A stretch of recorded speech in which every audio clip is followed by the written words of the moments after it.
사기치고 보다 보면 목이 막히는데 사이다를 안 주는 본격 고구마 섭취 방송 댓글 읽어주는 기자들.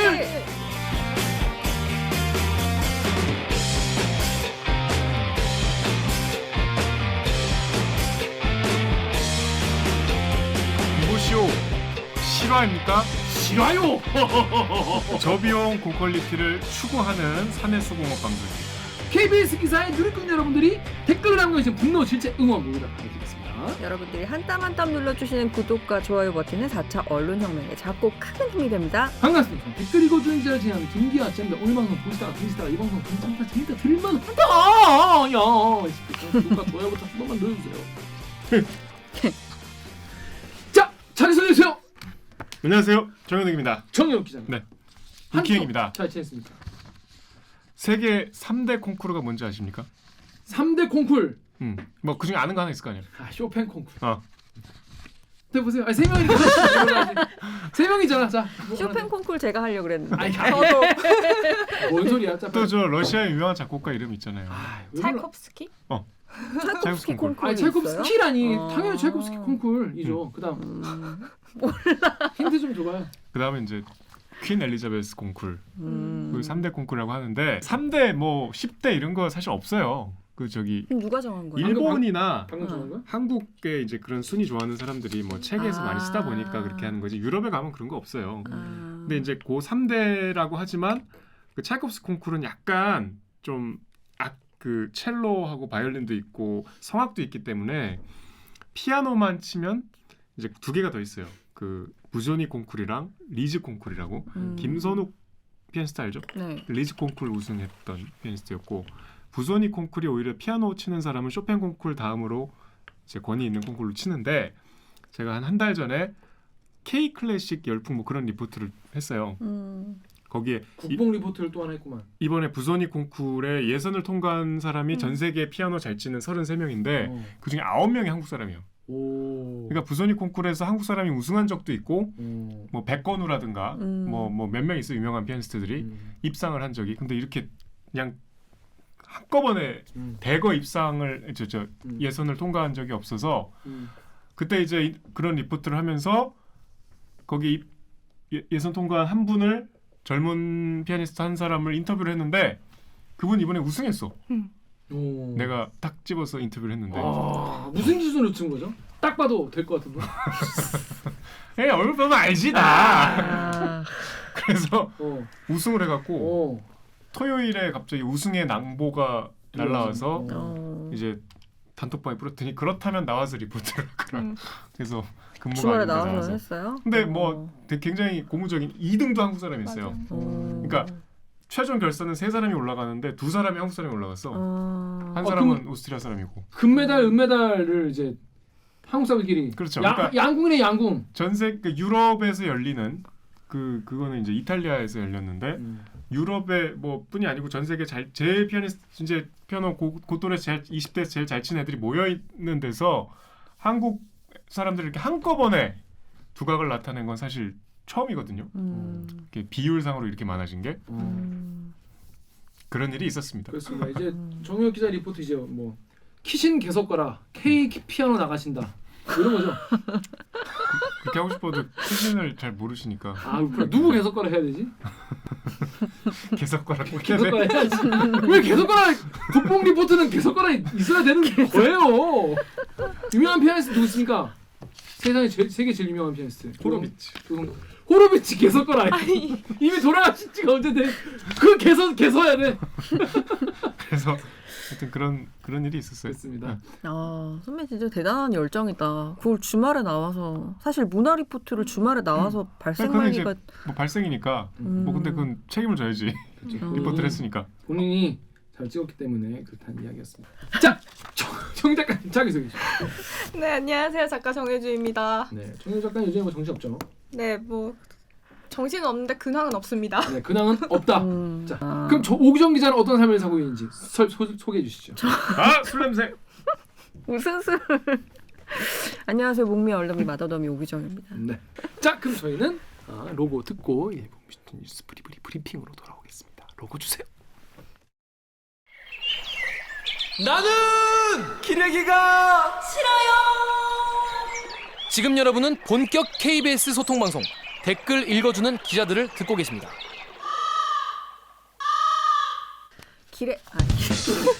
아니, 기자들이 모여서 뭘 하고 있는지 모르시겠다고요? 우린 이걸 4차 언론혁명이라고 다시 해. 그럼 부드럽게 해야 돼 이거는. 기자들이 모여서 뭘 하고 있는지 모르시겠다고요?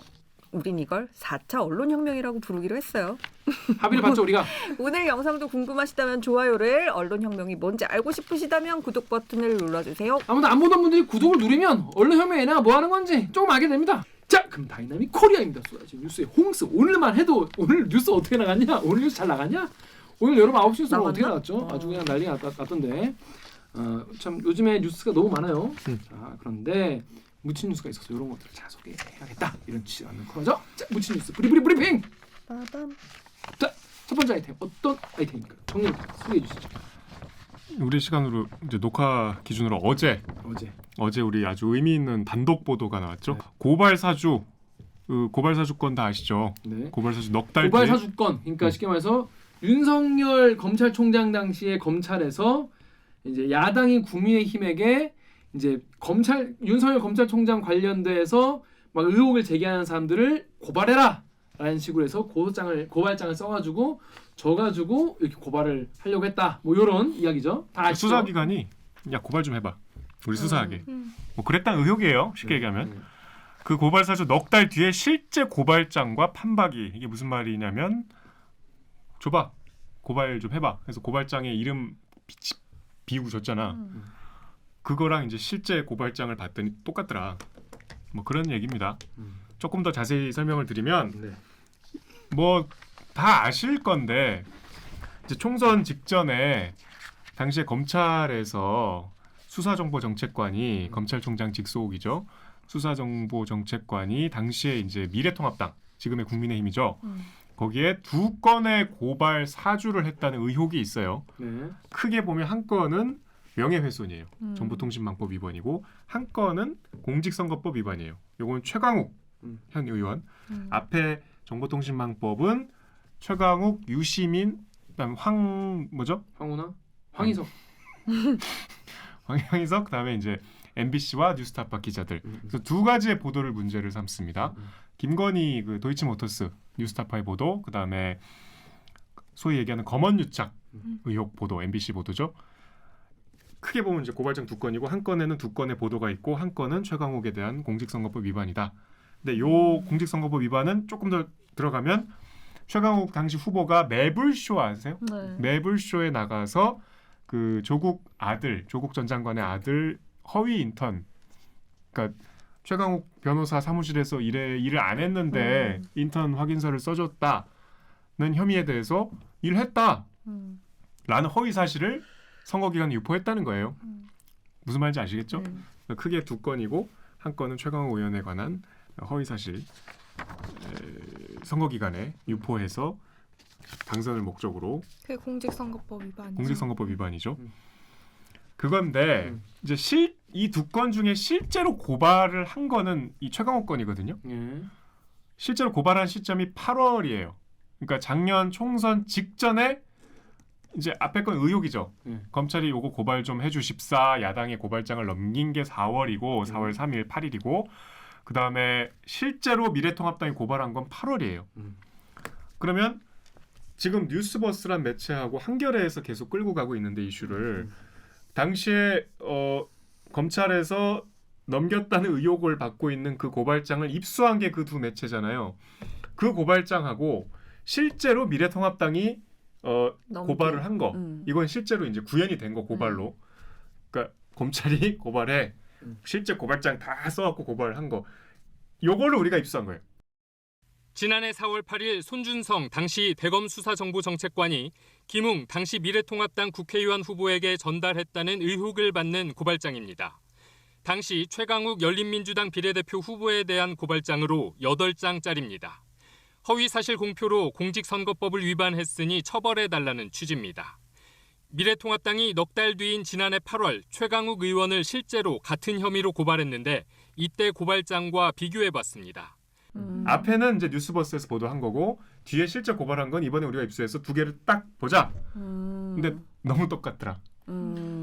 다시 한번 정리드리면 이 고발 사주 의혹이 왜 이렇게 전국을 뒤흔드는 아주 죄질이 안 좋은 혐의냐면 수사기관이 정치적인 목적으로 총선 직전에 검찰이 그것도 검찰총장에 아주 가까운 보직을 갖고 있는 분이 당시 야당에게 직접 고발을 해라라고 고발장을 넘겼다는 의혹이기 때문에 상당히 이 사실이라면 큰 문제고 이게 뭐 지금 뭐 김웅 의원도 등장하고 뭐 검찰의 수사정보정책관이 등장하고 뭐 김웅 의원이 말을 바꿨다 이게 복잡한데 그냥 간단하게 생각하면 그래서 실제로 넘겼다는 그 고발장대로 고발을 했냐 그 복잡한 과정과 상관없이 실제로 고발이 됐다면 이건 큰 문제죠.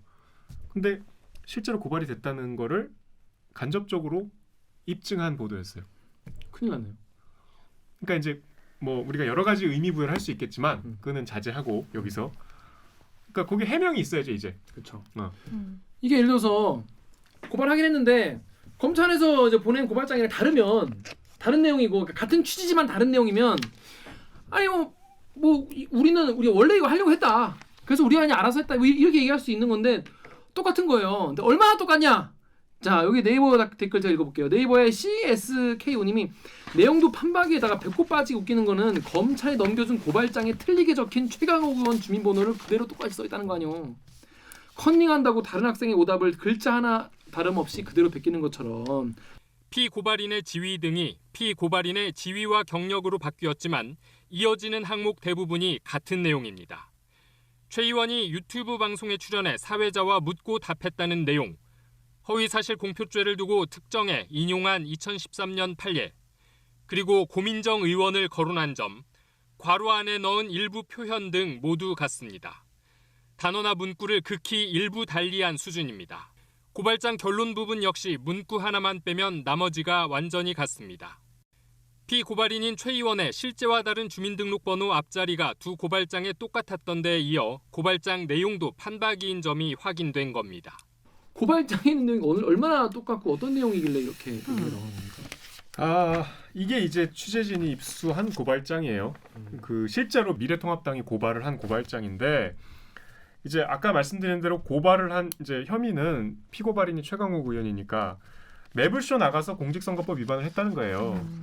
그래서 매불쇼 나가서 이제 뭐 그 조국 그 아들 조모 씨가 실제로 인턴을 했다라는 이제 고발의 범죄 사실을 이제 적시하지 않습니까? 그러면 이제 여기에 뭐 최강욱이 당시에 방송에 나가서 무슨 말을 했습니다. 이런 내용들이 이제 있을 거 아니에요? 여기 보면 이제 최욱이라고 그 매불 진행자 최욱 씨가 한 말을 그대로 따옴표를 쳐요. 심플하게 여쭤보겠습니다. 인턴을 했어요, 안 했어요? 라고 묻자 피고발인이 했죠. 걔는 고등학교 때부터 했어요. 라고 이제 범죄 사실에 나와요. 그러니까 여러 방송 발언 중에 그걸 이렇게 딴 거예요. 그러면서 예를 듣는데 뒤에서 이게 왜 허위사실 공표죄에 해당되는지 예를 드는데 고민정 의원 예를 들어요. 고민정 의원이 TV토론 중에 조국 사건에 대한 뭐 소회를 묻는 상대 후보의 질문에 지금 수사 중이거나 재판 중인 사안에 대해서 말씀드리는 게 부적절하다. 얘는 이렇게 얘기했는데 최강욱은 이렇게 구체적으로 아니다 맞다 이런 얘기를 했으니까 얘는 잘못했다. 이런 논리 구조예요. 사례를 들면서 설명한 거구나. 네. 똑같아요. 최욱의 언급, 고민정 예. 그리고 사실 이거 제가 그냥 이게 꼽아서 얘기하는데 그냥 다 똑같아요. 이거 말고 다만 다른 거는 이제 그 의혹을 받는 고발장은 반말로 돼 있고 그랬다. 씁니다로 바뀌었어요. 네, 여기는 이제 기소되었습니다. 뭐 시청하게 되었습니다. 이렇게 돼 있죠. 그러니까 사실 서로 다른 부분은 한 몇 글자 찾아보면 그러니까 사실 복붙이나 마찬가지인 수준이에요.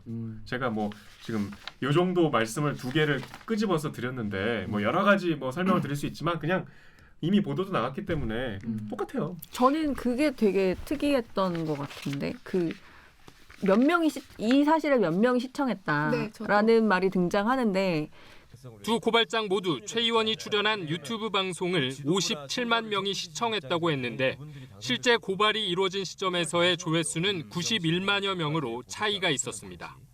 그 고발장이 쓰여진 그러니까 그 앞에 얘기한 어느 언론사였죠? 그 앞선 고발장에도 57만 명인가가 시청했다고 돼 있고 이 고발장에도 57만 명이 그 내용이 시청자 그대로 인터넷 유튜브 방송을 통해 방송되어서 약 57만 명이 이를 시청했습니다. 근데 고발이 이루어진 시점에 그 시청자 수는 훨씬 한 2배 정도 됐거든요. 그러니까 뭔가 좀 이건 이상한데. 그리고 아까 뭐 얘기했지만 이제 최강욱 그 피고발인의 틀린 주민등록번호가 똑같이. 근데 이거는 사실 커뮤니티에 반박하는 류가 엄청 많았는데 왜냐면은 그 최강욱 의원이 인스타그램이나 이런 거에 5월 5일장 생일이 아니라 뭐 3월 24일자 그 생일로 올라온 그런 게 엄청 많다고 이렇게 증명을 해줬는데 그거와 별개로 이제 나머지의 모든 게 다 똑같으면은 그것도 과연 순수하게 인스타그램과 여러 정황을 보고 할 수 있는가에 대한 좀 의문도 드는 것 같아요. 그러니까. 그리고 그런 거에 대한 의혹이 있었는데 이게 그냥 이렇게 나오는데 이게 맞는 거 아니냐, 주민번호가 이렇게 쓸 수 있는 거 아니냐, 인터넷 포털 치면 그렇게 나오는데라고 하는데 이제 이 고발장을 통해 가지고 이제 다른 부분이 다 똑같고 그렇기 때문에 이것도 의미가 있다라는 어떤 증거가 되는 거 아닌가 하는 이거 생각이 하나만 이런 게 아니니까. 네.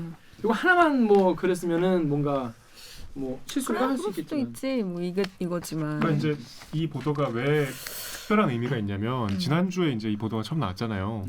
근데 이제 어제 이제 장제원 의원이 이제 법사위에서 그러니까 뉴스버스와 이게 이제 여기 핵심 당사자가 김웅 의원인데 아까 얘기한 그 손준성 수사정보정책관이 김웅 의원을 통해서 이제 그쵸. 김웅 의원이 이거를 당에 넘겼다. 이런 이제 구조가 돼 있죠. 의혹을 받고 있잖아요. 텔레그램을 통해서. 네. 그래서 이제 뉴스버스가 그 김웅 의원과 이제 녹취도 공개를 했고, 근데 어제 장제원 의원이 뉴스버스가 녹취를 선별적으로 공개한다. 처음 통화했을 때는 김웅 의원이 그 초안은 내가 잡았다고 했다. 왜 이건 빼고 얘기하냐? 그러니까 장제원이 그렇게 얘기하는 이유는 뭐예요? 미래통합당에 고발을 한 건 팩트잖아. 그럼 그 고발이 미래통합당이 자체적으로 저건 문제네 이게 이제 이래야 되잖아. 그런 문제 없을 수 있는 검찰 거죠. 쪽에서 이렇게 흘러나와서 이렇게 가면 안 되고 이게 이제 애초에 우리가 그냥 고발을 한 거다 이래야 되잖아. 그러니까 이 연관성을 차단해야 되잖아. 근데 김웅 의원이 이거 내가 초안을 잡았다. 이거는 미래통합당 지금의 국민의힘 입장에서는 되게 중요한 팩트죠. 이거랑 상관없이 김웅 의원이 내가 했어요. 내 아이디어였어. 근데 이제 이 보도는 뭐 이 보도가 장제원 의원의 뭐 반박을 하기 위해서 한 보도는 아니지만 뭐 김웅 이건 뭐건 상관없이 검찰에서 준 거랑 미래통합당이 간 거랑 이게 같다 이거야. 그런 얘기예요. 그 저간의 사정은 이제 앞으로 밝혀져야죠. 그러니까 김웅 의원이 어쨌다는 건 여기서 이 보도와 이제 우리가 문제점을 지적할 때 크게 중요하지 않게 됐어. 뭐 그렇다 치고 그럼 이건 어떻게 된 거냐? 이게 왜 똑같냐? 여기에 대해서 이제 대답을 해야 되는 거죠. 그래서 이 뭐 반박하는 내용도 있습니다. 뭐 네이버에서 준땡땡님이 언론에 증거 있냐니 언론은 팩트에 기반해서 기사를 쓴 거지 해명은 본인들이 해야지. 자 그래서 해명이 이거 좀 보도 나왔는데 해명이 좀 나온 게 있나요? 해명이 이제 내일 기자회견 한다고 그러던데. 보이니까 이게 우리 방송이 지금 좀 그러니까 불안한 것이 네. 김웅 의원이 이제 우리 방송하고 있는 내일 이제 하루 뒤에 뭔가 이제 기자회견을 하겠다고 했어요. 예고를 한 상태인데 지금까지 이제 태도를 보면 말이 계속 바뀌어요. 그게 이제 맞아. 국민의힘 내부에서도 계속 문제로 지적이 되고 있는데 처음에는 고발장을 자기가 만들었다 그랬다가 그다음에 뭐 초안을 잡았다 그랬다가 정반대로 나는 그런 식으로 고발장 안 쓴다. 그러니까 뭐 도대체 뭐냐? 팩트가 자꾸 바뀌어요. 그리고 이게 이제 제가 뭐 그 얘기는 빼먹었지만 처음에 그 검찰 수사정보정책관이 이제 텔레그램으로 보냈다는 게 뭐 처음에 손준성 보냄 뭐 이렇게 뜬다면서요. 네. 그러니까 이제 처음에 원래 포워딩한 사람의 이름이 떠서 이게 이제 빼박 켄트다 이렇게 된 거잖아요. 근데 이제 뭐 또 다른 분들은 이게 내가 내 대화명을 바꾸면 바꾼 대로 간다며. 적용이 돼요. 그러니까 내가 김기아라고 내 이름을 속이고 누구한테 보내면 김기아 보냄이라고 이제 뜰 테니까. 그러니까 내가 어떻게 저장했냐에 따라서도 아마 달라질 거예요. 내 대화명이 그러니까 이제 손준성이 아닌데 누군가 손준성을 해서 보냈으면 그게 그렇게 뜰 수 있다는 거죠. 뭐 그러는 뭐가 앞으로 밝혀져야겠죠. 당사자는 또 아니라고 하니까. 그러니까 실제 그 사람이 아니더라도 네. 내가 그 사람을 어떤 이름으로 저장해놨니? 내가 나를 보낸 사람이. 네네네. 그러니까 뭐 그럴 수도 있겠죠. 그건 뭐 이제 앞으로 밝혀져야 할 내용이고 수사가 진행 중이라니까 저 검찰에서 감찰을 하고 있으니까. 근데 이제 김웅 의원이 명쾌하게 얘기를 하면, 그러니까 지금 손 정책관 입장에서는 전 정책관이죠. 정책관 이 차장검사급인데 김웅 의원이 참 밉겠죠. 근데 어쨌든간에 그걸 김웅 의원이 이거 뭐 전달한 게 아주 초반에 자기가 맞다고 했으니까 여기에 대해서 이제 본인이 연관이 됐다는 걸 스스로 밝힌 셈인데 그 해명이 자꾸 이렇게 내용이 정반대로 흘러가니까 이게 뭐 당에서도 규명이 안 되는 거예요. 그러니까 이제 뭐 내일 명확하게 뭐가 얘기가 나오면 이제 지금 제가 하는 말들이 의미가 없어지는데 해명은 어쨌든 지금까지는 해명으로 볼 수가 없는 수준이었다. 지금이라고 말하는 건 이제 오늘 밤 네, 9월 7일 근데- 9월 7일 밤. 입니다. 근데 검찰과 야당이 그런 식으로 하는 거는 물론 부적절하지만 이게 뭔가 윤석열 후보와의 연관성 이런 거는 아직 그게 나온다고 하더라도 모르는 거 아닌가요? 그거는 이제 그래서 뭐 이런 댓글 있어요. 엠팍 댓글 옥 기자가 좀 읽어주시겠어요? 3페이지.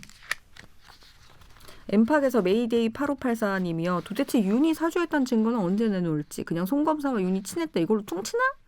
네이버에서 드리 땡땡님이 내용 중에 윤 총장과 관련된 건 1도 없는데 윤석열 사주 사건처럼 기사를 쓰냐? 뭐 이런 지적이 있을 수 있는 거예요. 이게 앞으로도 제 생각에 제 판단에는 이게 그러니까 이런 의혹은 수사정보정책관이라는 자리가 사실 검찰총장의 직속이기 때문에 검찰총장과 긴밀한 검찰총장에게 사실 정보 보고를 하는 자리예요. 그러니까 여러 이제 정황이나 그 검찰의 직제상 수사정보정책관이 이런 엄청난 일을 혼자 할 수가 없다 이런 추측인 거죠. 근데 수사로 그게 밝혀지는 건 별개죠. 좀 제가 판단하기로는 그건 앞으로도 밝혀지기 어려울 것 같아요. 거의. 왜냐하면 이거 어떻게 입증할 거예요? 당사자들이 뭐 서면으로 그걸 문서로 주고받았다거나 뭐 파격적인 통화 녹취가 공개된다거나 뭐 그러지 않는 한 이거를 실제로 그랬다 하더라도 수사로 규명이 돼서 누군가 처벌을 받기는 어려울 거라고 봅니다. 하지만 이제 수사와 어떤 진실은 또 별개일 수 있잖아요. 여기에 대해서 이렇게 추정하는 것도 언론의 몫이죠. 그리고 많은 사람들이 그 부분을 가리키고 있고 이건 당사자들이 솔직하게 얘기를 해야 되는 사안이죠.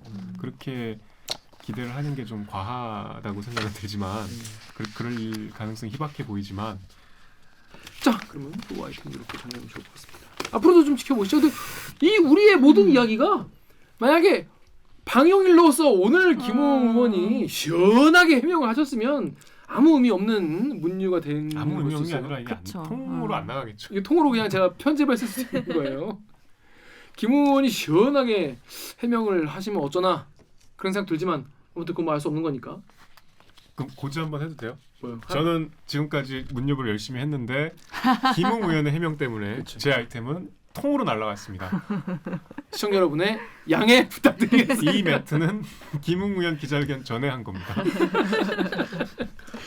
이게 방송에 그래서 어려운 거예요. 국민의힘 윤석열 후보의 검찰총장 시절 고발 사주 의혹과 관련해 핵심 당사자인 김웅 의원이 기자회견을 열었습니다. 고발장을 받았는지 기억이 안 난다. 정황상 당에 넘겼을 수 있다고 했는데 오락가락 해명을 되풀이했던 비판을 피하긴 어려워 보입니다. 보도에 강병수 기자입니다. 고발 사주 의혹에 대해 여러 차례 다른 해명을 내놓았던 김웅 의원. 기자회견을 자청했지만 여전히 의혹만 남겼습니다. 핵심 쟁점 중 하나인 손준성 검사의 고발장 전달 개입 여부에 대해 손 검사에게 고발장을 받아 당에 전달했을 수 있다면서도 기억나지 않고 확인할 방법도 없다는 말만 반복했습니다. 정황상 제가 손 모 씨로부터 그 자료를 받아 당에 전달한 것일 수도 있습니다. 하지만 일각에서는 조작 가능성을 제시하고 명의를 차용했다는 주장도 있습니다.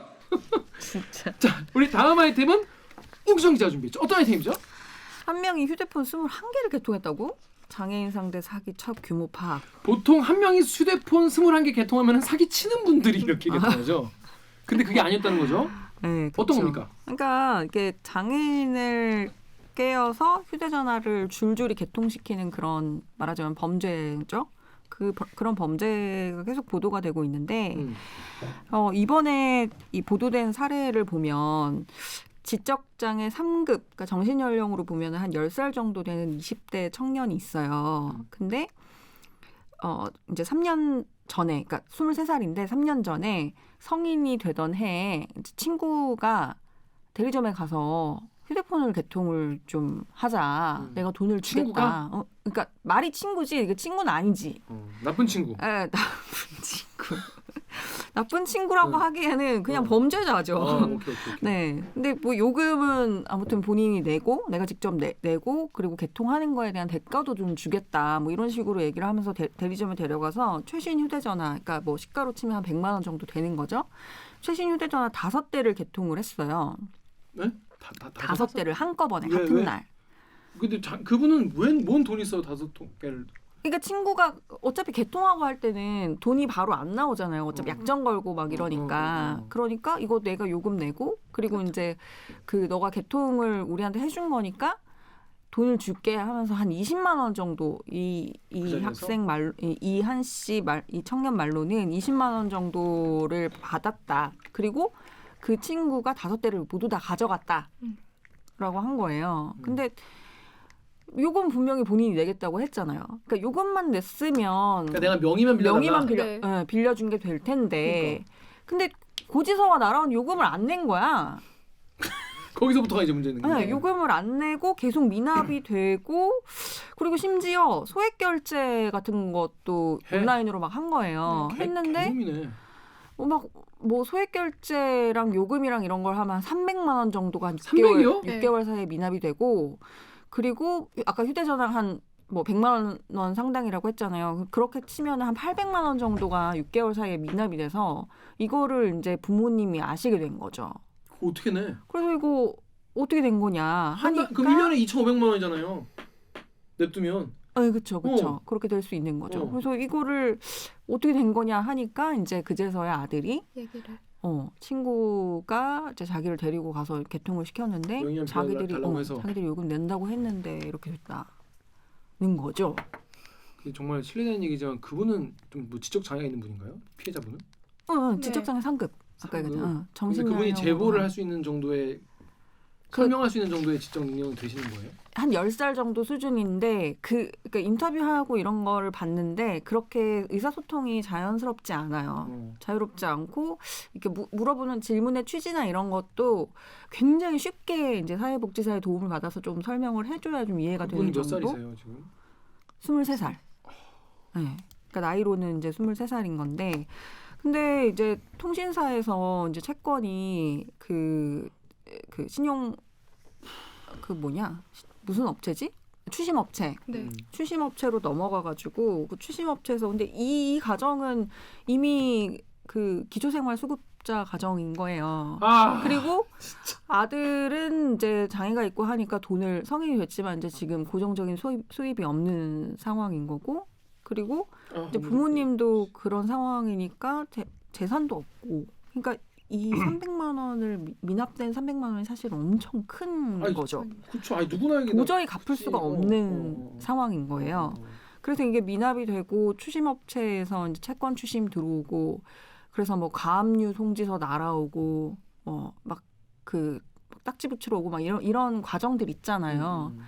근데 그렇게 되면서 이 사람이 이제 어떻게 해야 될지를 모르니까 복지관이나 이런 데 도움을 받아서 이거는 사실 뭐 사기를 맞아서 이 미납이 된 거니까 체납이 된 거니까 우리는 법원에다가 소명을 하면 이게 좀 취소가 되거나 뭐 이렇게 하잖아요. 근데 이제 그 소송 절차도 그게 뭐였지? 채무보존제 소송인데 근데 그 소송도 절차가 되게 오래 걸리는데 당장 이것 때문에 지금 성인이 된 아들은 바로 신불자가 되는 상황이거든요. 그래서 굉장히 어려운 상황이라고 하더라고요. 자, 그럼 이토렌트 댓글 우리 정영 기자 좀 보시죠.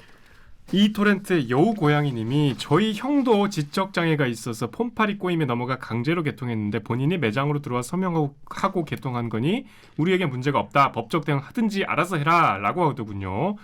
근로장애인이라 지하철 탑승 문제로 복지카드를 소지하고 다니는데 다른 대안을 찾아봐야겠네요. 지적장애를 가진 사람은 예외로 두든가 해야지 허점이 너무 많아 불안해 살 수가 없어요. 자, KBS 사이트의 박용식님은 22살, 8살 인지력의 내 아들도 그러니까 22살인데 8살 인지력이란 말씀이겠죠. 휴대폰 개통 6대 당했습니다.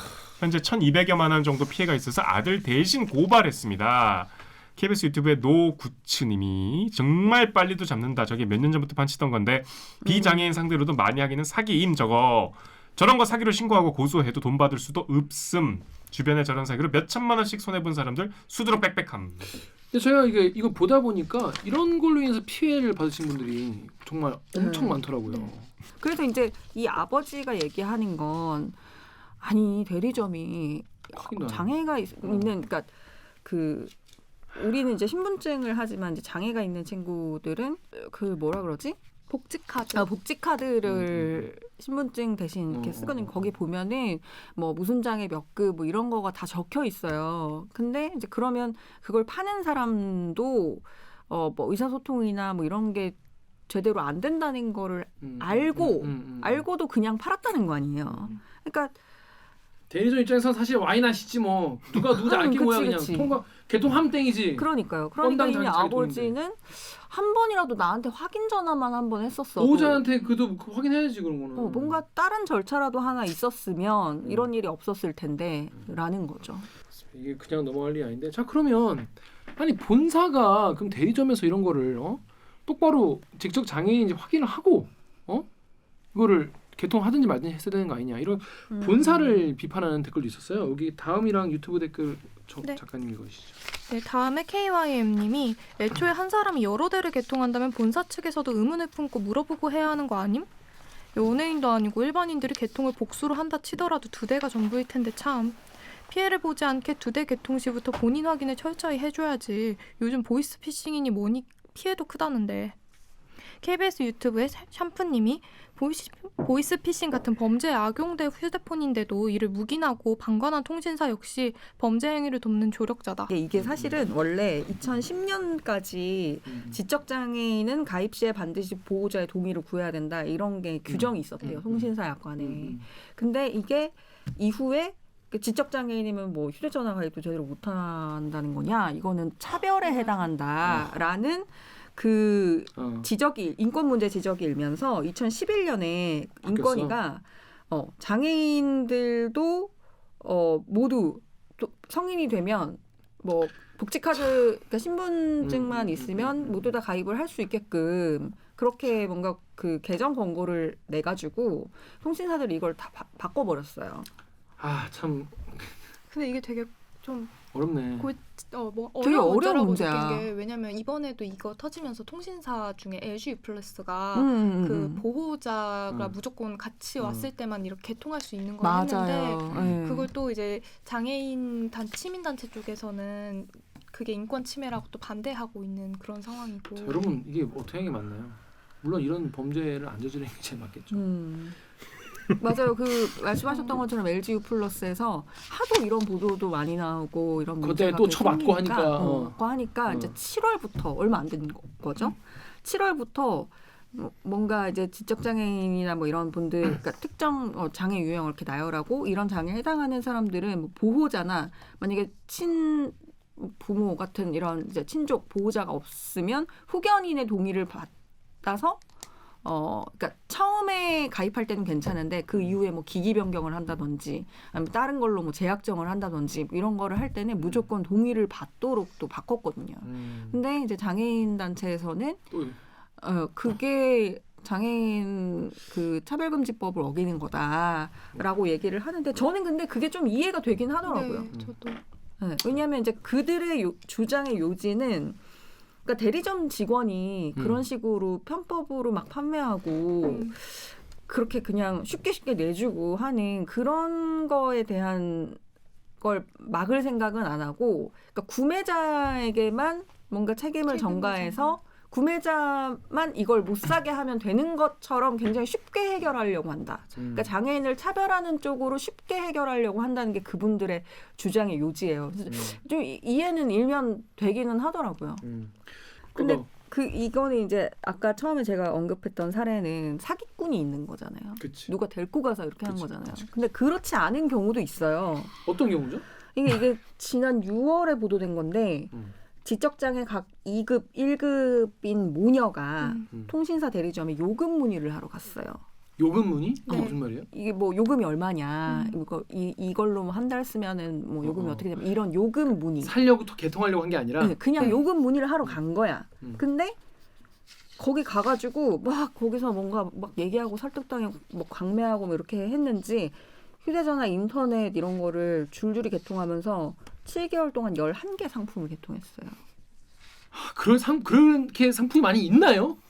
진짜 난 그것도 신기하네. 11개 상품이 있어?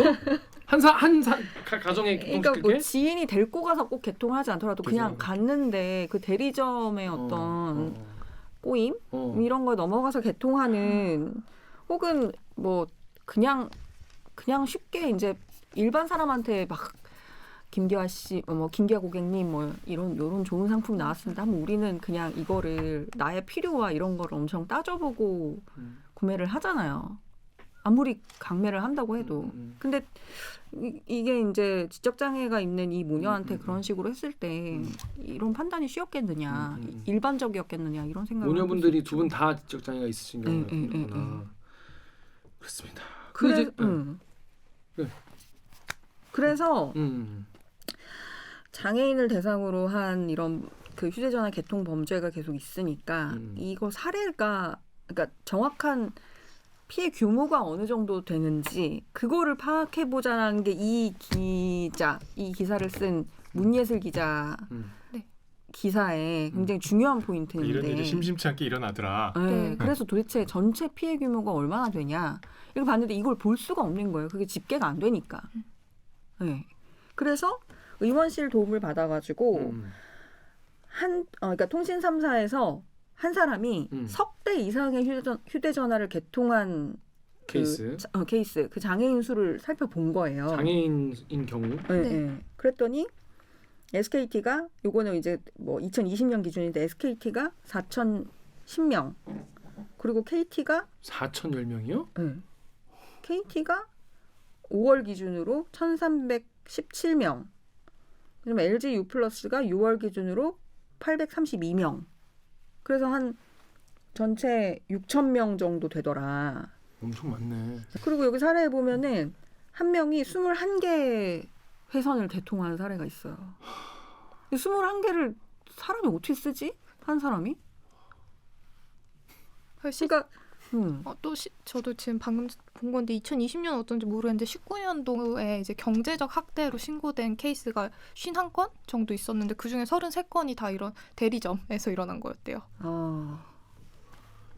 우리가 은행 가서 계좌를 개설하려고 할 때 계좌 개설이 잘 안 돼요. 해보셨어요? 계좌 개설? 안 돼요. 요즘 잘 맞아요. 잘 안 돼요. 왜 안 되냐? 그래서 개설할 자유 내 자유인데라고 네. 얘기할 수 있지만 보이스피싱 우려 때문에 맞아요. 그게 뭐 몇 개월 이상 사용하지 않는 계좌라든지 뭐 이런 것도 엄청 엄격하게 관리를 하고 대포 통장 이런 것들 때문에. 네.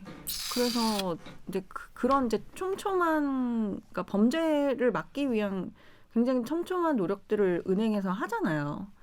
근데 그걸 통신사에서 하고 있나? 이런 생각? 그런 게 좀 들더라고요. 범죄로 악용되는 걸 너무 방관하고 있는 게 아니냐 이런 지적들인 거예요. 실제로 6월부터는 가중처벌된다는 얘기도 가중처벌되는 거 아니에요? 그쵸. 네. 6월부터 그 무슨 법이지?